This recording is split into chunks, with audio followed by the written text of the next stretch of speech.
What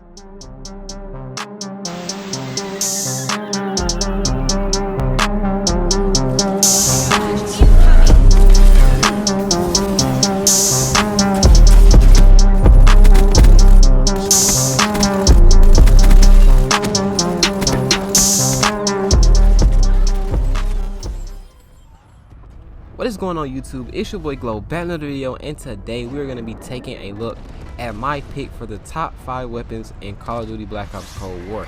Now, as for every top 5 video that you guys watch, this is going to be based entirely off of my opinion playing the game. I do have one class diamond, so I will say I have a lot of kills with the ARs. I've been working on my SMGs. I play with most of the guns, guys, okay? So I feel like I know what I'm talking about, but you guys may have a differing opinion. So what I want you guys to do is let me know in the comments down below what your top 5 weapons are, as well as why you think I got it right or why I got it wrong. Treyarch has brought us many strong weapons in this year's Call of Duty title in terms of weapon balance, and I feel like there's way more than just 5 good weapons in the game, guys. So if your weapon does not make the list, I'm sorry, but I literally changed the 5th spot on this list like 4 to 5 times, and all those weapons that I was considering for the 5th spot that did not make the list are going to be mentioned later on in the video as honorable mentions. So speaking of that 5th spot, coming in strong at number 5, it is going to be the MP5. So funny enough, I ended up choosing the MP5 over the other weapons I was considering for the 5th spot because it has 5 at the end of the name. Obviously, I choose the MP5. No, seriously, I chose the MP5 because it has been very solid for the last few years in Call of Duty. In Modern Warfare, it's still a very popular weapon. And if you guys remember when this game first came out, the MP5 was completely busted. It was not fair at all. It was winning every close range gunfight like you guys see me doing in the gameplay right now. Go ahead and drop a like for this gameplay if you guys haven't already. But not only was this weapon unrivaled at close range, it was literally mapping the ARs when this game first came out. So I feel like Trey did a really good job of balancing that out with this weapon. It's no longer OP, but it still is a good amount of use, but not many people complain about it. I feel like all weapons in Call of Duty need to reach that point of balance. I know they all won't, but ideally you want all weapons to be used but not complained about to the point where they're OP. As for the class setup for the MP5, I usually run something along the lines of recoil control. You want the most amount of recoil control so you can use it at those longer ranges, as well as a barrel so you can compete with the ARs. You probably won't be winning gunfights as much against the ARs, but you at least want to compete. A lot of people use the lasers on SMGs because they are close range weapons after all, but for me personally, I don't hip fire that much. I usually go with a grip for aim down sight speed and a stock for sprint to fire time.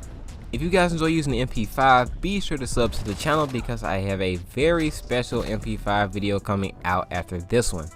Moving on to number 4, it is going to be the first AR on the list and the first AR that you unlock in the game. It is the... What the fuck? How is this happening? How? Guys, I assure you I am not choosing these weapons by the number at the end. It is just a coincidence. But anyway, the XM4, like the MP5, has been very solid over the last few years of Call of Duty. In Modern Warfare, it is still a popular and very good weapon, and in this game, it does not disappoint. As you can see, I am rocking the diamond bust down camo as of last video. If you guys have not seen that video, I advise you to go check it out. It's pretty good. The XM4 does not have anything really special about it. It just does what it does very well. I feel like when you throw it in with that really accurate type of assault rifle, it gets compared to the Krig 6 a lot. I don't think either one is much better than the other. It's just that the XM4 has a slightly faster time to kill, but the Krig 6 is a little bit more accurate. So when it comes to attachments for the XM4, if you want to compete and be better than the Krig 6 users, I advise you to use the maximum amount of recoil control for this gun, the field agent grip I think it's called, and the compensator for vertical recoil. As for the barrel on the XM4, I usually take the barrel that helps with the bullet velocity and the effective damage range because the XM4 does only 30 damage per bullet. So what that means is at 150 health, it is going to take exactly 5 shots to kill, and as soon as you leave the effective damage range of the XM4, it's going to be a 6-shot kill. So I use the barrel that helps with the bullet velocity and the effective damage range of the weapon so it can compete at longer ranges. Also, the XM4's muzzle flash is kind of fucking ridiculous when you only use the iron sights, so I always run a sight on this weapon. Right now I'm using the Microflex LED. The Millstop is very good, the Cobra is really good. It just comes down to personal preference when you're talking about sights on the weapon. I have used the XM4 more than any other gun in this game, and it gives me my second best individual stats in terms of KD, only second to the weapon at number 3. And at number 3, this should be no surprise to no one, it is the AK-74U. At this point, they can put this gun into any game, and without even using it, you should already know that it's going to be a good weapon. Even in Black Ops 1, when nobody even talked about the SMGs in that game, it was straight for Moz and Galil. The AK-74U still saw usage. It does not change in Cold War. It has the second fastest time to kill out of all the SMGs, only being beaten out by the occasional one burst from the KSP. In efforts to stop the AK-74U from being an absolute powerhouse of a weapon, Treyarch decided to give it the slowest ADS speed out of all the SMGs at 300 milliseconds when all the other SMGs are at 275. So what this means is that the AK-74U will need a grip that decreases your aim down sight time, and ideally a stock that decreases your sprint to fire time. I feel like the AK-74U is one of the only weapons in this game that you can use the final barrel attachment that they give you that increases your damage and your recoil, simply because this weapon's recoil isn't that bad initially. You can see in the gameplay in the background that I'm absolutely beaming kids even at longer ranges. So when you throw that barrel attachment on, it makes your gun, it's an SMG, so it's already good in close range, and then you can even use it at medium to longer ranges, which is even like crazy to even think about for an SMG. With that being said, if you do throw that barrel attachment on, you will need the maximum amount of recoil control. So a grip that decreases your vertical and horizontal recoil, and a muzzle that decreases your vertical recoil by the most amount. The AK-74U is a weapon that I hope they continue to bring back in Call of Duty. I don't see why not. At this point, it's pretty much a staple of the franchise, at least for Treyarch, which can also be said about the weapon or weapons at number 2. Coming in at number 2, this should be no surprise to anyone. I knew it was coming, you guys knew it was coming. It is going to be the AUG and the M16. One thing that the game does not tell you about these two weapons is that whenever you hop into a game and you equip one of these two weapons, you also equip a perk called Insta-Kill. And what this perk does is it makes it so that any player that you look at and pull the trigger once will be instantly reduced to a lifeless lump of meat on the floor. I'll have you guys know that the first few times I was killed by either of these two weapons, I literally thought I got sniped. And it doesn't help that Treyarch decided to give the tactical rifles a fire rate increase attachment on two weapons that are already pretty much insta-killing you. I mean, at this point, you're just building the weapons to team wipe. It's not even for individual gunfights. It's just to kill the entire team faster. I don't even think you know what? I'm not going to give any attachment for these two weapons, because if you use them to their maximum potential and you just start destroying your lobbies out of nowhere, the skill-based matchmaking in this game is going to kick in and you're going to start getting your ass beat by better players. So anytime you want to use anything that's not the M16 or the AUG, you're going to get destroyed. So you heard it here first, folks.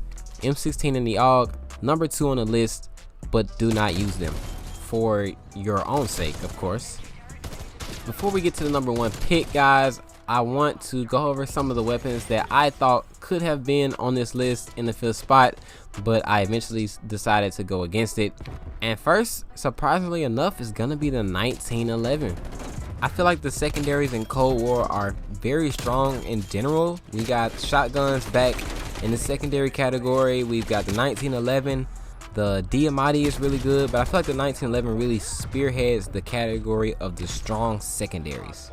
The only YouTubers I really watch play this game are pros, and for the most part, I've only seen pros use the 1911 as their secondary, even with Lawbreaker on. Next up on the honorable mentions list, we got the Krig 6. The Krig 6 also sees a little bit of pro usage. The only thing about it is it has the slowest time to kill out of all assault rifles. It's not slow by any means, but it is the slowest out of all the assault rifles. But that being said, the thing is literally a laser beam. It does not really have any recoil to be controlled, so if you are an accurate player, you will probably do good with the Krig 6. Another weapon that could have taken the 5 spot is the Type 63, the semi-auto tactical rifle. That thing hits like a truck. I'm pretty sure you can make it to where it is a 2-shot kill, and like the other tactical rifles in the game, it has the fire rate attachment on it, making the time to kill even quicker. The only thing about the Type 63 is that it is a semi-auto weapon, which are generally harder to use than burst fire or auto weapons. And lastly, on the honorable mentions list is the Stoner. The first LMG you unlock is probably the best. It's a very accurate and very fast firing LMG, but the LMGs, as you know, are just very slow. It's hard to put those on the top 5 when there's other guns that can do the things that those LMGs do, but are much faster. And finally, in the number 1 spot, you guys probably are not surprised. If you've used this gun, then you know why it is here. It is going to be the AK-47. When it comes to weapon balance in game, you think of the pros of the weapon and then you think of the cons. LMGs are good, they're solid, but they're very slow. The SMGs are good in close range, but bad at range. The Krig 6 is a very accurate assault rifle, but it's weak. The FFAR is fast, but it has a lot of recoil. When it comes to the AK, there are no negatives to this weapon.